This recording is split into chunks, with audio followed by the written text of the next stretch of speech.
Assalamualaikum warahmatullahi wabarakatuh. Kembali lagi bersama saya Rida Amalia di Urban JTV at Polaks Mall Cikarang.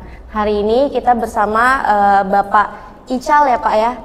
Acil. Oh Acil, mohon maaf karena nama aslinya itu Syarif Hidayatullah sebagai Wakil Kepala Sekolah Bidang Hubungan Industri dan Bapak Fiskal sebagai Ketua Kompetisi Desain Komunikasi Visual dari SMK Telekomunikasi Telesandi. Nah kita bakalan berbincang nih karena sangat menarik teman-teman. Di era digital ini yang penuh dengan Gen Z, ada juga sekolah yang fokus untuk di dalam digital gitu, salah satunya itu DKV. Betul gitu ya Pak ya? Betul. Karena generasi Gen Z ini yang lahir di tahun 1990 sampai 2000-an ini benar-benar lahir itu udah langsung dicokokin gadget sama orang tuanya ya Pak ya. Makanya sampai sekarang itu benar-benar nempel banget nih sama gadget dan ini kita manfaatkan sebaik mungkin.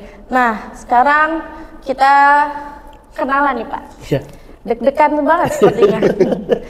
Iya, selamat pagi, Mas Acil dan Mas Fiskal. Baik, kabarnya? Baik, alhamdulillah. Alhamdulillah baik. Nah, ini salah satu guru-guru yang ada di Telesandi, teman-teman, yang menaungi murid-murid Gen Z seperti itu ya Pak. Bisa diceritakan sedikit Pak, gimana sih rasanya punya murid-murid Gen Z atau ada tingkah-tingkah laku yang konyol atau menggemaskan seperti itu? Siapa dulu? Aku. Jangan berebutan. Ya, kalau menurut aku berada di satuan pendidikan itu sangat membahagiakan sekali karena biasanya guru kenapa selalu terlihat lebih muda karena memang berada di posisi atau lingkungan yang banyak anak mudanya. Apalagi sekolah kami itu sekolah yang sangat fokus di bidang IT. Seperti kita tahu ya, dunia IT itu dunia yang sangat dinamis sekali, mengalami perubahan setiap waktu. Sehingga banyak kita harus melakukan ya peremajaan, mencari inovasi, kreativitas dan lain sebagainya sama kepada siswa kita juga gitu. Siswa kita juga kan karena mereka di Gen Z itu ya semakin memberikan semangat kepada kita, bersama-sama kita berkolaborasi dalam pembelajaran ini seperti itu. Betul, banyak sekali nih sebenarnya manfaat atau negatif juga dari teknologi ya Pak. Sebagai guru, sebagai pendidik Pak, bagaimana nih Bapak berdua melihat generasi Z ini dalam pemanfaatan teknologi? Ya, jadi rebutan seperti ini. Untuk anak-anak di Gen Z ini sebenarnya sih anak-anak Gen Z ini sebenarnya hampir sama kayak generasi sebelumnya. Cuma mereka itu lebih ke arah pengen praktis aja sih. Iya, betul. Pengen cepet. Nggak mau ribet ya? Iya, nggak mau ribet, apa pengen cepetnya. Kalau kita di zaman sebelumnya kan kita harus berproses, semua harus ada prosesnya. Tapi kalau di Gen Z ini benar-benar mereka cepat, dah itu aja. Terus ya kalau di saya sendiri ketika ngajar, misalkan di editing nih, kalau di editing kan kita melihat konsepnya dulu seperti apa, referensinya bagaimana. Teori dulu ya. Kalau mereka tuh pengennya ya udah sekedar langsung tempel, ya kayak template lah, terus jadi hasil videonya. Sebenarnya kan nggak seperti itu. Nah itu sih yang ketika mendapatkan anak-anak dari Gen Z ini. Berarti lumayan cepat tanggap ya Pak ya untuk pemasukan materinya gitu. Untuk cepat tanggap sih enggak juga sih. Ya karena ya itu dia pengennya cepat gitu. Iya, praktis lah praktis, ya. Nah, meskipun disebut lekat banget nih, nempel banget sama gadget. Tapi kalau misalkan Gen Z ini bisa dibilang fasih nggak sih Pak soal teknologi? Termasuk penggunaannya gitu. Bagaimana bapak-bapak guru ini Telesandi ini memanfaatkan teknologi untuk yang baik gitu di murid-muridnya itu? Ya karena memang pembelajaran di Gen Z ini mereka lebih senang dengan digitalisasi. Jadi segala sesuatunya senang dengan visual, yang bahasa anak-anak itu lebih mudah ketika dia melihat gerak, suara gitu dibandingkan dengan visualisasinya itu akan lebih mudah nyerap ke mereka dibandingkan dengan cara kita yang metode ceramah dan lain sebagainya. Karena memang versinya mereka ya gitu seperti yang disampaikan Pak Fiskal, mereka itu udah diberi kemudahan semuanya, template sudah ada, istilahnya kan gitu. Sudah tidak berpikir gimana lagi, tapi balik lagi ya tidak semua anak-anak Gen Z ini fasih terhadap teknologi tersebut gitu, karena masing-masing anak-anak kan mempunyai berbeda-beda kemampuannya.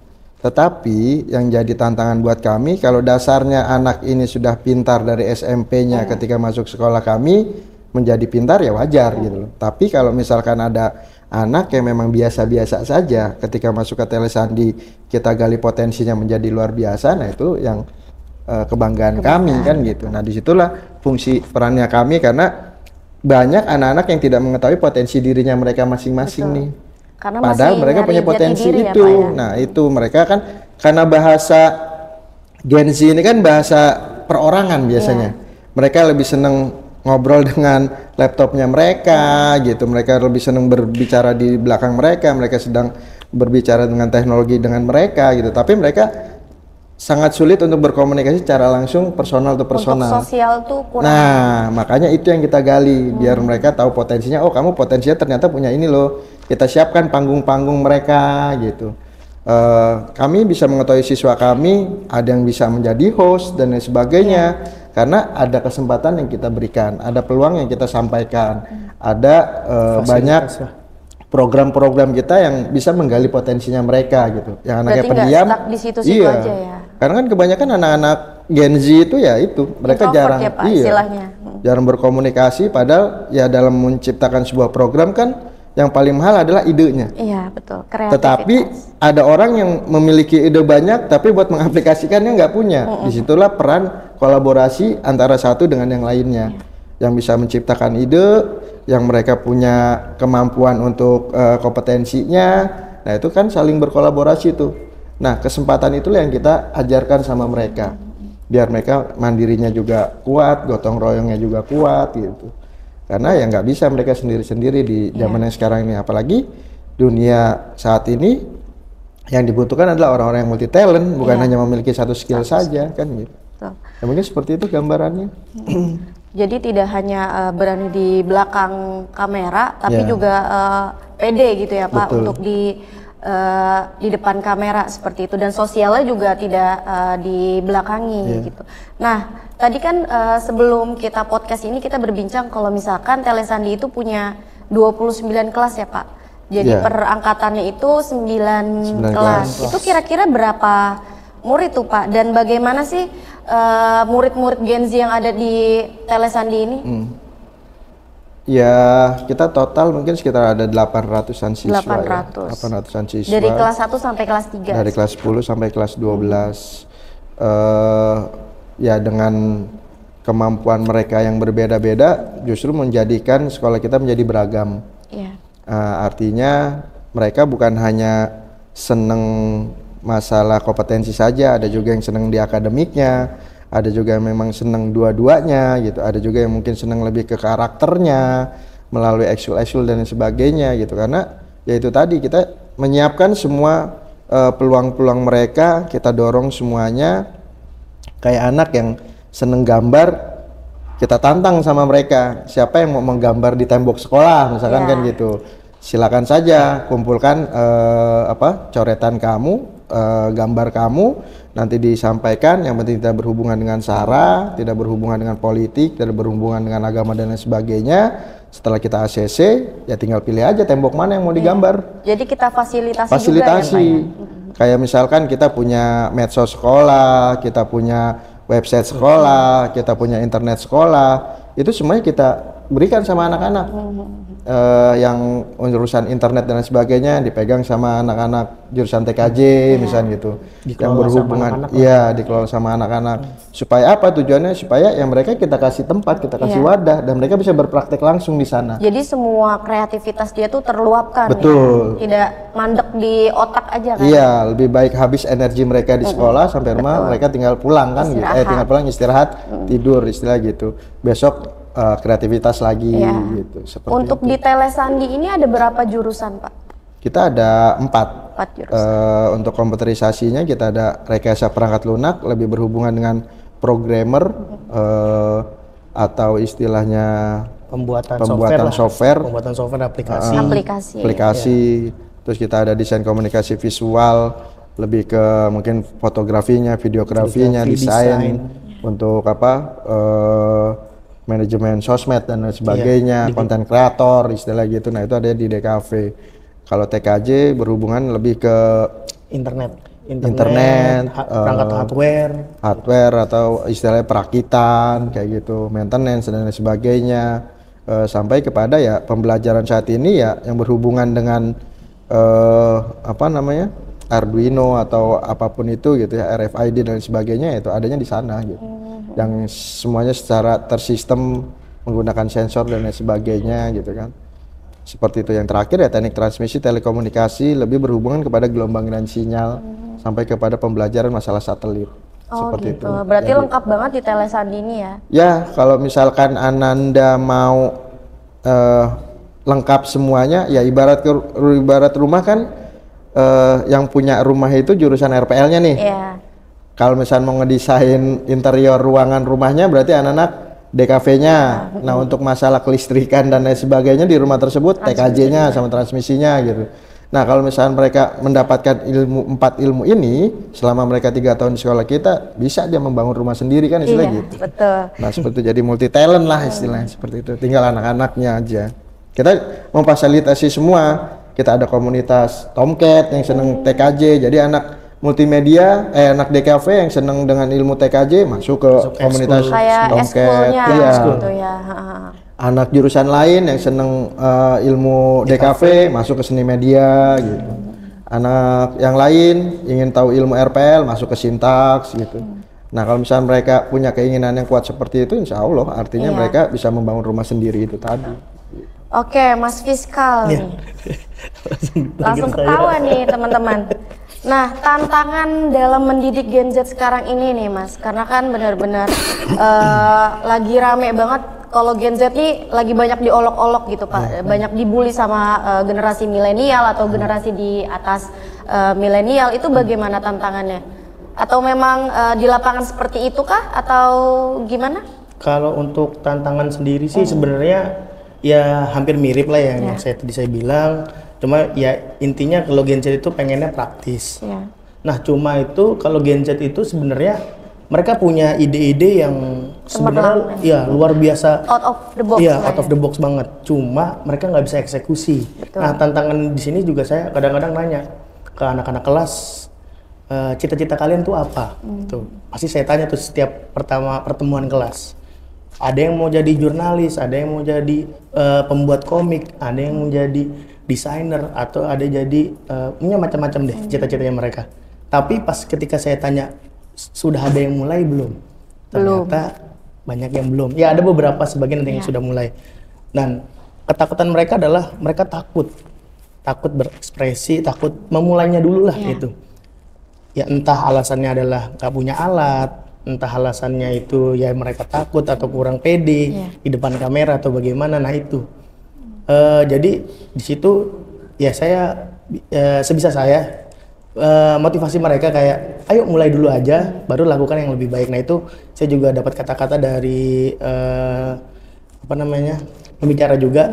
Nah jadi kita ajak yang dikatakan sama Pak Acil, jadi kita kasih panggung mereka, kasih panggung, kasih fasilitas. Ya apalagi yang ide-ide mereka itu luar biasa, out of the box. Ya sekarang udah ada podcast, yang lagi tenar di DKV lah ya. Podcast, ada konten kreator, bagaimana cara mengolah sosial media, terus TikTok, terus abis itu lagi selebgram, TikTokers dan YouTuber. Karena itu benar-benar mudah digapai banget ya. Peluang besar juga ya, peluang besar juga di DKV. Maksud saya itu juga, ayo anak-anak kita mulai, kita mulai. Jangan, saya juga sering bilang jangan jadi pengguna. Iya, betul. Kita harus kita yang jadi kreatornya. Contoh ada yang mau dagang jualan, masa kita beli mulu di salah satu platform jual beli. Ayo kita yang jual produknya, jual apapun lah itu. Terus kalau misalkan di Instagram, sosial media, ayo kita mulai jadi kreator, buat tutorial atau buat apapun itu. Misalkan kamu hobinya make up misalkan, ayo kita buat make up yang benar itu bagaimana. Terus ada yang suka di gaming, di gamers lah. Ini kan anak-anak juga banyak Gen Z suka di game ya. Tutorial cara item ini apa, hero ini gimana cara makainya. Nah seperti itu sih. Jadi sebenarnya peluang bisnis itu lebih besar sekarang ya dibanding karena memang semakin kesini kan lowongan kerja itu semakin sedikit ya. Jadi gimana Gen Z ini memanfaatkan digital untuk menjadi peluang bisnis mereka seperti itu betul. sebenarnya. Jadi bisa juga ya hobi mereka bisa jadi yang nyari uang mereka gitu loh. Jadi lebih enak untuk Jadi karena kalau misalkan kerja itu hobi itu menyenangkan, bahagia sekali ya Mas. Iya, betul. Nah, dari tadi kan kita karena itu juga Mbak, yang dimaksud dengan entrepreneur itu adalah sebenarnya mindset. Ya, betul. Artinya ketika kamu memang ingin menghasilkan uang, ya inilah peluang kamu gitu. Iya, betul. Ketika kamu berbicara saya tidak punya pasar, loh Telesandi ini pasar yang besar. Iya. Teman kamu ada berapa ratus orang, belum ditambah lagi orang tua, belum tambah lagi alumni. Mulai dari hal terkecil ya Pak. Iya, kadang-kadang kita mau usaha, wah kita mau jual kemana nih? Sebenarnya pasar itu sudah ada di Telesandi. Di lingkungan diri sendiri. Betul, apalagi ini berhubungan dengan IT, yang istilah semua produknya adalah bisa berupa jasa dan lain sebagainya. Ya banyak dari kita juga mungkin ya sudah ada yang jadi YouTuber gitu, udah ada yang jadi TikToker, selebgram dan lain sebagainya. Karena kenapa? Karena mereka bisa memanfaatkan peluangnya itu. Iya, betul. Keahlian mereka dan kemauannya mereka kan seperti itu. Nah itu yang kita selalu gali, selalu kita tawarkan anak-anak. Ya kepada anak-anak. Kita pun berharap anak-anak setelah dari Telesandi itu kita berharapnya mereka lebih banyak berwirausaha. Karena kenapa? Karena ya peluang ini udah ada semuanya, apalagi berhubungan dengan IT. Kita lihat yang toko-toko sekarang sudah mulai nggak buka toko, istilah dia buka di rumah aja, online dan lain sebagainya gitu. Itu kan mewujudkan bahwa peluang kamu besar nih. Kamu nggak butuh modal yang besar, yang penting ada kemauan, dibantu dengan alat sedikit dan kemampuan kamu kan gitu. Nah itu yang kita gali, itu yang diajarkan mungkin sama Pak Fiskal gitu, yang didorong sama anak-anak. Yuk berwirausaha gitu, yuk ambil proyek ini, karena sekolah pun sering mendapatkan proyek-proyek sampingan juga ya Om ya, dari anak-anak gitu. Ya mungkin awal mula pembuatan yang namanya buku tahunan itu kan itu dirangkai sama anak-anak sendiri? Ya, jadi artinya ide kreativitas anak-anak untuk mengonsep semua keinginan anak-anak itu kan kita lemparkan saja gitu loh. Karena yang paling sulit kan adalah mengeluarkan ide dan keinginan untuk mengonsep si tema itu, tapi anak-anak kita berikan kebebasan untuk itu, anak-anak malah senang gitu kan. Satu sisi kita juga banyak hal yang kita dapatkan out of the box-nya anak-anak jadi keluar dan lain sebagainya gitu. Nah, cara pelaksanaan itulah yang membuat mereka menjadi loh, ini kamu udah bisa berwirausaha loh dengan cara begini gitu. Nah itu.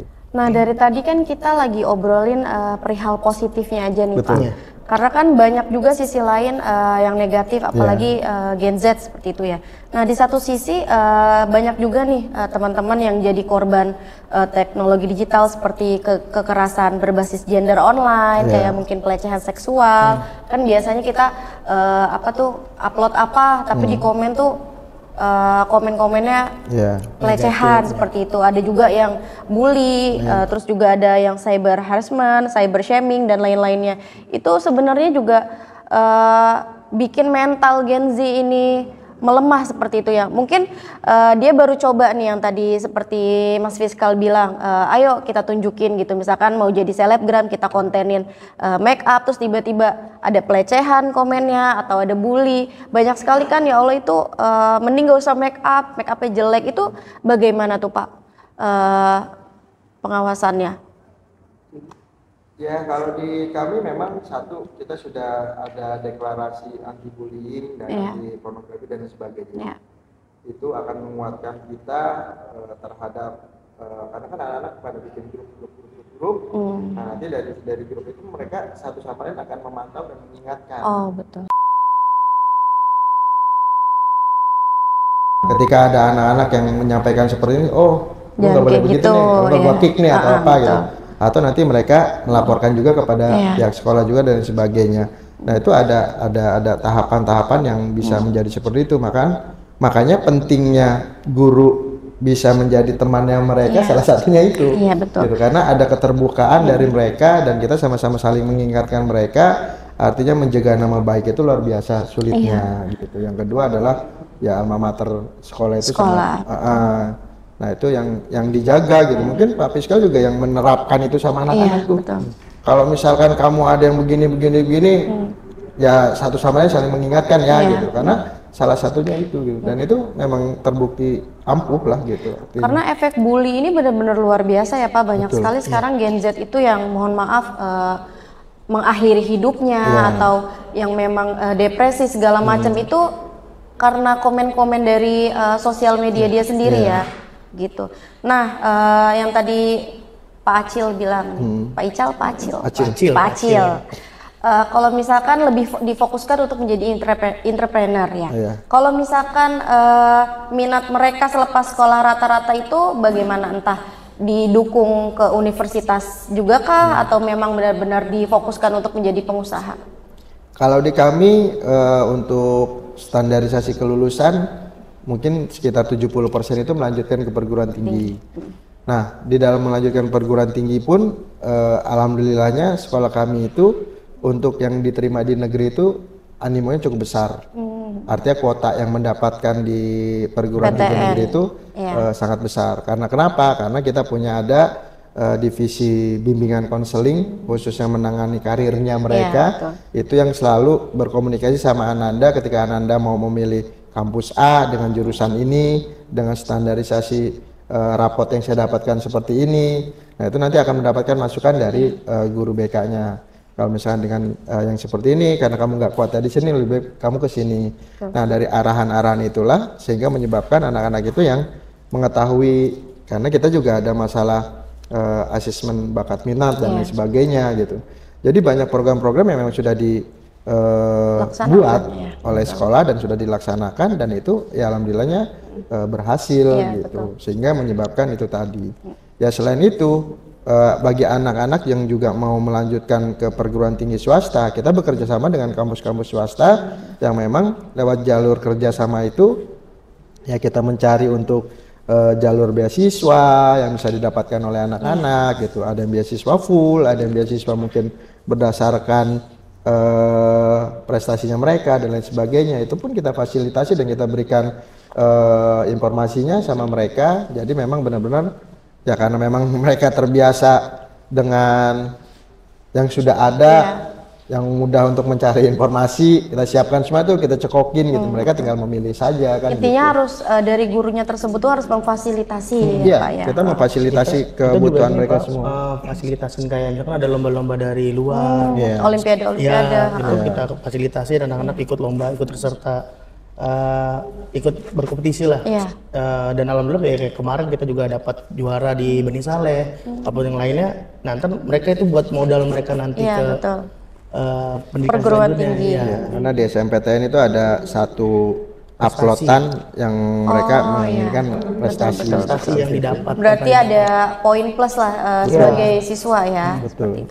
Nah, kebanyakan ini kan para orang tua ini kurang paham ya Pak untuk sebenarnya ada kerja jadi kreator, vlogger atau YouTuber, karena kebanyakan orang tua itu kebanyakan ya Pak, bukan semuanya itu kepengennya anaknya tuh kerja jadi PNS, kerja di kantoran, kerja di yang berbasis formal gitu. Nah, sebenarnya itu seberapa menjanjikan sih Pak karir menjadi konten kreator, vlogger atau yang lainnya menurut para guru telesandi ini? Ya kalau saya pikir menjanjikan sekali ya, karena Gen Z itu justru yang ingin bekerja itu yang istilahnya tidak office hour gitu kan, yang kerjanya yang bebas, yang bebas dan sebagainya. Sebenarnya ini sudah pas pada relnya gitu. Tapi memang karena ada image di orang tua adalah Kabupaten Bekasi adalah kota industri, gitu banyak kan. Banyak sekali orang tua itu yang pengen anaknya itu malah jadi operator produksi dan sebagainya. Kerja di PT gitu ya Pak. Betul. Kerja di PT nih nanti gajinya gede, gini-gini segala macam. Tapi kan kita coba sampaikan sama orang tua adalah mari kita coba untuk belajar investasi. Ketika anak-anak istilahnya setelah lulus bekerja di operator produksi, bertahannya mereka sampai berapa lama sih? 3 bulan, 6 bulan, 1 tahun? Betul. Keluar lagi, cari lagi yang baru. Ilmu mereka yang didapatkan selama di sekolah hilang. Tapi kalau misalnya mereka bekerja sesuai dengan passionnya mereka, apalagi di bidang IT, justru ilmu mereka akan berkembang terus. Yang penting adalah jejaring. Jejaring itu yang akan mereka dapatkan, jejaring itu yang akan mereka jadikan batu loncatan dan lain sebagainya gitu. Nah itu yang pentingnya kita menyampaikan sama orang tua masalah investasi itu investasi lebih ke ilmuannya gitu ya. Nah itu di situ. Karena banyak sekali kan pemikiran orang tua yang gak usah kuliah gitu, yang penting kerja. Kan banyak juga nih mahasiswa yang kuliah terus setelah lulus kerjanya gitu-gitu aja. Terus kalau misalkan gak kuliah kerja di menjadi operator produksi, contohnya itu gajinya gede. Nah itu dari para guru sendiri itu punya program untuk orang tua sendiri nggak sih Pak? Misalkan kayak setelah lulus nanti kayak kasih pertemuan atau bagaimana anaknya untuk memilih perguruan tinggi atau memang ke arah non formal seperti itu. Ya kalau program kami itu ada namanya pemberian soft skill. Kalau ke orang tua mungkin lebih ke parenting. Nah, di soft skill itu kan banyak ilmu-ilmu yang mereka tidak dapati di sekolah, tapi sebenarnya ilmu itu penting ketika kamu berada di luaran sana. Betul. Mengenai leadership, mengenai masalah public speaking, mengenai masalah pentingnya komunikasi atau istilahnya bagaimana cara kamu mengelola keuangan kamu gitu kan. Anak-anak baru bekerja di PTA, mendapatkan gaji sekian. Tapi udah ngambil cicilan motor yang untuk jangka waktu 3 tahun gitu. Padahal kontraknya baru 6 bulan. Iya, nah itu yang harus kita berikan kan. Itu nggak pernah ada tuh seperti itu. Atau misalkan ketika anak-anak mau kuliah di luar kota, kan udah mulai mereka harus memanage uang yang diberikan oleh orang tua biar kamu bertahan hidup di sana. Itu kan nggak pernah dipelajari. Gitu. Tapi kita berikan itu dengan mengundang akademisi, dengan mengundang industriawan gitu. Malah dari industriawan sendiri yang menjadi narasumber itu malah mengajarkan kamu jangan ingin bekerja sebagai operator produksi gitu. Betul. Karena saat ini ya itu tadi kamu 3 bulan diterima, 6 bulan diterima, setelah itu habis kontrak dan sebagainya, kamu mikir lagi ke sana. Sekarang berpikirlah untuk menjadi wirausaha gitu. Seperti ibu sendiri yang yang bekerja di industri, saya itu berpikirnya ya sudah kewirausaha gitu. Karena kenapa? Karena ada masa pensiun dan lain sebagainya gitu. Nah itu yang harus mulai kita pikirkan dari awal. Nah itu yang kita bangun tuh sama anak-anak. Ilmu-ilmu itulah yang bisa istilahnya membangkitkan potensi-potensi mereka seperti itu untuk berpikir lebih kritis gitu kan. Masih gambaran yang lebih luas lah. Gitu. Iya, betul. Di kafe sendiri juga, saya juga kadang-kadang misalkan ditanya tentang fotografi itu bekerjanya apa aja sih Pak? Ya ada foto produk, ada kameramen, ada foto model, ada jurnalis, nah masih banyak lagi. Terus misalkan desain ada apa aja sih Pak? Ada pembuat komik, karakter, koran, majalah, dan misalkan ke sosial media, itu masih banyak lagi. Nah jadi dunia kita tuh besar, jadi kalian harus memanfaatkan itu gitu, jangan sampai ketika kamu udah dikasih ilmu di sekolah Telesandi ini malah jadi operator produksi gitu. Sebenarnya nggak apa-apa sih ya. Cuman kalau dibilang nominal mungkin kan para orang tua atau murid, sebulan besar nih. Sebenarnya yang tadi Pak Fiskal bilang kalau misalkan kayak misalkan fotografi itu freelance gitu tuh lebih menjanjikan ya Pak ya. Mungkin sekali setiap minggu nih ada project apa. Bayarannya sekian gitu, apalagi desain sekarang kan hampir semua produk itu memang butuh desain ya Pak ya. Aktif juga di Instagram, di TikTok, di Twitter atau segala macamnya itu sepertinya sangat menjanjikan ya. Iya, sangat menjanjikan karena gini, dari saya sendiri, saya langsung mencontohkan diri saya sendiri. Saya bilang ke anak-anak, saya Senin sampai Jumat itu ngajar, Sabtu Minggu saya kerjanya di tempat wedding. Tempat PH produksi Nah itu sekali saya dipanggil foto atau videografi itu dapat salary segini.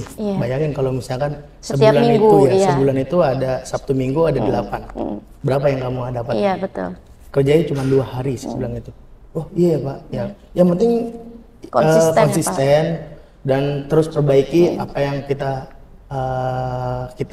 misalnya kita foto, terus kita evaluasi apa yang kurang nih. Nah itu terus belajar terus, jangan sampai berhenti. Iya gitu. Betul. Karena memang kita yang harus cari kesempatan ya, bukan kesempatan yang cari kita gitu. Nah untuk terakhir nih Pak, untuk Pak Fiskal dan Pak Acil, minta tips dong dari para guru Telesandi yang khususnya memang fokus di dunia digital agar bisa murid-murid itu memaksimalkan teknologi gitu. Saya dulu. Kalau saya sih intinya mulai dulu aja, Iya. baru lakukan yang Nah, lanjut. mulainya itu dari step apa tuh? Pertama, apa yang ingin mereka mau? Maksudnya apa yang mereka mau? Misalkan dia mau buat konten di YouTube atau enggak jadi selebgram. Iya. Atau Sebenarnya kayak get ready with me nih gitu. Hari ini kita ngapain aja itu juga sebenarnya nggak penting tapi rame ya. Iya, karena sekarang tuh di mana Indonesia tuh lagi banyak orang-orang yang kepo. Iya, betul. Audiens tuh lagi pengen nyari sesuatu yang ya itulah internet Iya. kepo lah dengan kehidupan kita. Satu itu. Terus kalau misalkan penggunaan sosial media, kalau saya kan lebih ke arah sosial media nih. Saya gimana ya? Mengajarkan anak-anak sosial media itu ini yang harus kalian manfaatkan Iya, betul-betul. betul. Jangan sampai ini peluang besar kalian loh. Kayak TikTok. Kalau TikTok kan pasti brand image mereka kan di TikTok itu sebenarnya negatif. Iya. Tapi sebenarnya kalau kalian manfaatin itu lebih bukan negatifnya, pasti positifnya kayak gitu. Banyak iya TikTokers dari endorse dari apapun itu. Dapat produk juga, Iya. dapat uang juga, Iya. dia dari rumah. Terus juga fleksibel, tapi yang penting ya kita pasti konsisten. Terus juga di YouTube juga bisa ada AdSense ataupun apapun itu. Nah itu. Dan alhamdulillah juga ada satu anak telesandi itu alumni angkatan 10 kalau nggak salah. Itu dia jadi YouTuber dan sekarang sudah 4 juta subscriber. Saya bilang, AdSense-nya berapa tuh? ya saya bilang ke mereka, ini anak bukan dari background yang dibilang cukup bagus ataupun punya kedekatan dari mungkin kayak artis ataupun enggak, dia bener-bener dari nol sekarang udah 4 juta subscriber. Nah ini loh, dia sekarang udah punya BMW ataupun apapun yang dia suka, sekarang jalan-jalan mulu. Ini boleh nyebut channel nggak? Boleh. Sebagai contoh jadi Iya. Penyemangat teman-teman Itu- khususnya di murid Telesandi ya. Ada contohnya aku Daf. Oh itu murid Telesandi. Iya, itu di bulan Telesandi itu. Berarti anak muridnya Pak Fiska. Iya. Jadi kalau anak kecil pasti tahu aku Daf. Oh iya. Karena dia kontennya kan rollbox. Nah, Oh iya lagi rame tuh iya. Roblox. Dan saya cerdasnya anak itu adalah dia melihat target audiensnya. Target audiensnya anak kecil. Terus opening gitu yang saya suka adalah ayo subscribe, kalau kalian subscribe akan ada keajaiban di hidup kalian. Kan anak kecil pasti mau subscribe. Nah itu. Walaupun nggak ngerti keajaiban itu apa, Iya. penting subscribe. Nah jadi peluang-peluang itu yang harus dimanfaatkan sama anak-anak sekolah-sekolah lain lah tentunya juga, dari TikTok, YouTube, Instagram, ya macam-macam dipergunain. Jangan sampai kita cuma sebagai audiens, penonton. Iya, karena cuma scroll TikTok, Iya. scroll Instagram, Reels segala macam nggak berfungsi. Ya oke lah kita buka Instagram untuk mencari referensi, itu masih oke. Cuma kalau misalkan untuk bener-bener, 24 jam Ya. scroll doang. waduh itu sangat. Karena sekarang bukan artis doang ya Pak yang dikepoin. Jadi orang yang nggak terkenal juga kalau misalkan lagi ada kasus apa tuh Wah iya langsung tuh cepat, dikepoin. Cepet banget cepat viralnya. banget.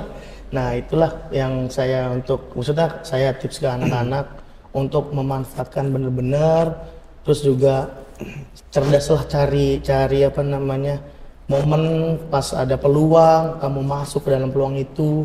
Nah itulah. Tapi kalau bisa jangan negatif, yang positif. Nah itu Dan yang menguntungkan untuk dia. dari Pak Acil. Ya, kalau menurut saya teknologi itu berada di dalam genggaman kita. Tapi bagaimana cara kita menggenggamnya, kan itu yang paling penting. Jadi kalau misalkan kalian ingin menghasilkan sesuatu ya berdekatanlah dengan teknologi, manfaatkan itu. Tinggal itu tadi jadilah seorang entrepreneur, karena entrepreneur itu berhubungan dengan mindset, bukan berhubungan dengan profesi. Jadi bukalah wawasan yang luas terhadap mindset kalian, selalu mencoba hal baru dan jangan pernah takut untuk memulainya, karena kita tidak pernah tahu hasilnya seperti apa kalau misalnya kita tidak pernah mau mencobanya. Iya. Seperti itu. Mungkin itu aja sih dari saya. Dan yang paling terpenting ya mungkin salah satunya, kalau kamu ingin menguasai teknologi ya gabunglah ke Telesandi kan gitu. Karena kita memang pionir di IT sejak tahun 2008. Banyak yang sudah kita hasilkan yang sudah mungkin dipublikasi oleh media dan lain sebagainya terhadap kemajuan teknologi kan gitu. Jadi ya seperti itulah. Gabung ke Telesandi untuk para orang tua yang masih bingung nih ya Pak ya, mau nyekolahin anaknya di mana daripada scroll handphone mulu. Udah deh cemplungin aja deh ke Telesandi biar dapat duit gitu ya Pak ya. Betul. Kayak teman-teman, ini benar-benar pembahasan hari ini tuh daging semua karena aku sendiri jadi termotivasi nih Pak. Karena mulai dulu nih, karena banyak sekali nih di otak mau ngapain ya, kita mulai dulu karena banyak sekali peluang gitu. Dan mungkin sampai sini aja obrolan kita hari ini. Mungkin di lain kesempatan kita bakalan ngobrol lagi dan teman-teman bisa langsung cek Instagram atau akun sosialnya Telesandi, Official medianya. Tels. Apa tuh, Pak? Official Tels. Official Tels di Instagram Ya, Official Tels. bisa langsung cek aja bukti-bukti nih yang tadi Bapak Guru sampaikan. Mungkin begitu aja teman-teman Urban. Terima kasih. Assalamualaikum warahmatullahi wabarakatuh. Waalaikumsalam warahmatullahi wabarakatuh.